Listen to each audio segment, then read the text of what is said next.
Children's Liturgy on the 23rd Sunday of Ordinary Time, Year C, is about the fact that a true follower of Jesus places him, Jesus, above all other things. And it does contain some wording that the children might find challenging and require a little bit of thought. And that is why I'm suggesting what I have presented or am presenting today. I'm not going to be moving the figures. I'm just going to simply use the booklet and explain. I don't have access to the materials today. But the doctrine put there for the catechist reference will help you to put it into focus. Jesus calls his disciples to follow him by being ready to embrace the cross.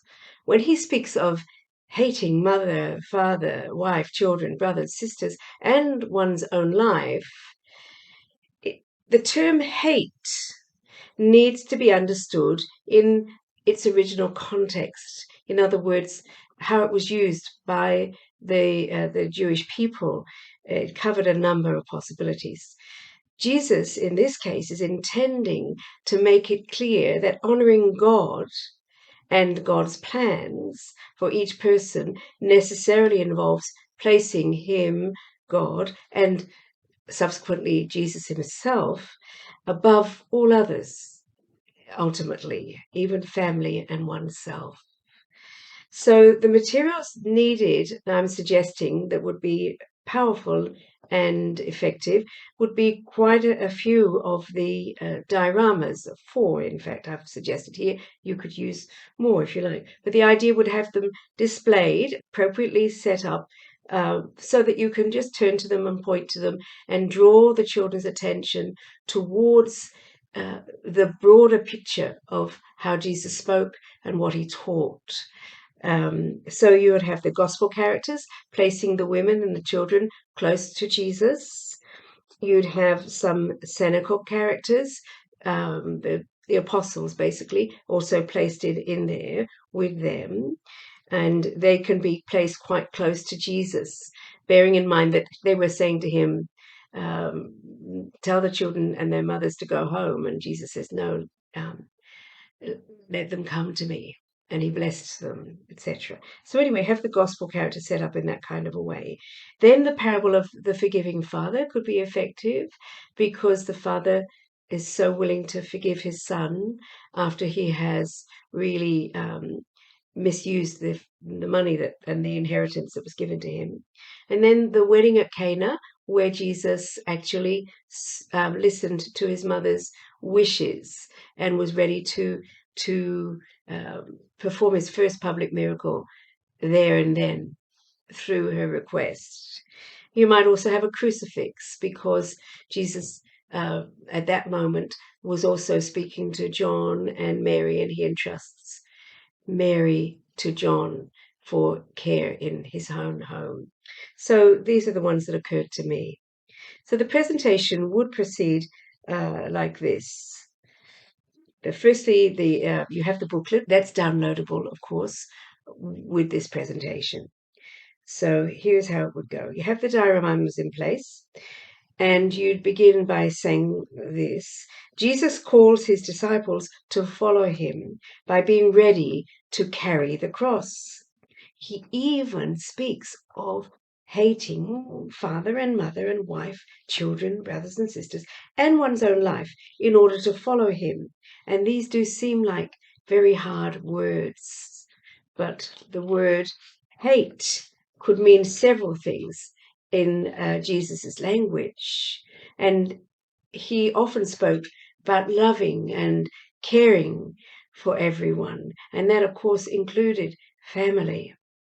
So this is where you'd indicate, for example, the forgiving father diorama. In the parable of the forgiving father, Jesus showed the greatness of a father's love, welcoming and forgiving his wayward son, no matter what mistakes had been made. Then you might indicate the women and the children set up in the gospel characters diorama close to Jesus, and the apostles also close by, and say Jesus welcomed mothers and children even when others wanted to turn them away. Then you might indicate the wedding at Cana. At the wedding of Cana, he was ready to do what his mother asked, and he was ready to change water into wine, being his first public miracle. Then you might indicate the crucifix.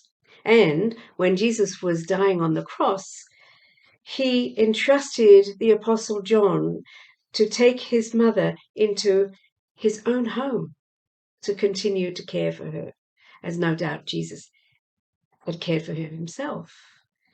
So, using this word, you see it becomes clear that Jesus wanted to tell us that honoring God and his plans means ultimately, in the end, to place him above all others, if it was necessary, even family, even oneself. So we have to listen to the passage we're going to hear today, bearing that in mind. This is where you'd light the candle and start to read the gospel to the children. Large crowds were traveling with Jesus, and turning to them, he said, "If anyone comes to me and does not hate father and mother, wife and children, brothers and sisters, and yes, even their own life, such a person cannot be my disciple. And whoever does not carry their cross and follow me cannot be my disciple." So this is just a part of the gospel reading, and that's all that's needed, really. That's the moment when you'd extinguish the candle and select and adapt as appropriate these possible I wonder questions. I wonder what Jesus meant when he said to his disciple that they needed to be ready to carry their cross. I wonder if you can think of any example of what might be a cross for someone who's following Jesus. And you prompt if necessary with some examples, bearing in mind we don't want to take over the conversation. We want the children to speak as much as possible. So you might say, perhaps you can be aware of a person who's been treated badly because of what they believe and their belief in God. And that person might even be a relative. I wonder if you've heard of people who have even given up their life for Jesus. They probably will have again. You might prompt again. Did you know that the apostles, every one of them, was ready and did give up his life for Jesus? Incidentally, the only one that it seems did not have to give up his life because it was not intended for him to do that is Saint John, who lived to a very old age. So, and then through the years, many other people have had to make a choice between God and others, and they have chosen God, ready to give up even their own life. I wonder when it might happen that a person needs to choose to follow Jesus above all things. That's what's needed, really. And then with the time that is available to also talk with the children, let them express their thoughts, or say that they don't understand the word hate or whatever it is, and just respond to that accordingly. And then if there is more time, mindful colouring in might be appropriate, perhaps using Jesus preaching to people, but also some images of the parable of the forgiving father, the wedding at Cana, the miracle there. So, and something to take home with them as well, that they can finish at home.